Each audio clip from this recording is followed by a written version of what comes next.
રાજકોટ શહેરના જંગલેશ્વર વિસ્તારમાં સરકારી જમીન પર ખડકાયેલા ગેરકાયદેસર બાંધકામો વિરુદ્ધ તંત્રે લાલ આંખ કરી છે।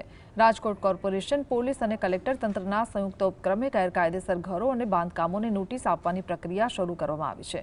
તંત્ર દ્વારા સ્પષ્ટ કરવામાં આવ્યું છે કે નોટિસ આપ્યા બાદ લોકોની રજૂઆતો સાંભળવામાં આવશે અને ત્યારબાદ જર્જરિત કે ગેરકાયદેસર દબાણો પર બુલડોઝર ફેરવવામાં આવશે।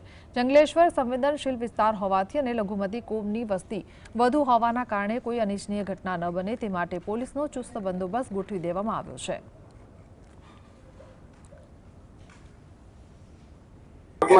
જોગવાઈ છે કે જે સરકારી જમીન, સરકાર હસ્તકની જમીન હોય તેની સામે કાર્યવાહી કરવી, તે અનુસંધાને કાર્યવાહી કરીએ છીએ। આશરે મકાન તો અત્યારે સર્વે સાથે નોટિસ આપવામાં આવે છે। કોર્પોરેશનની ટીપી સ્કીમ અમલમાં છે અને એમાં જે સરકાર હસ્તકના પ્લોટ છે તેમાં નોટિસ આપવામાં આવે। કોર્પોરેશન હસ્તકના જે પ્લોટ છે એની અલગથી કાર્યવાહી એ લોકોએ કરેલી।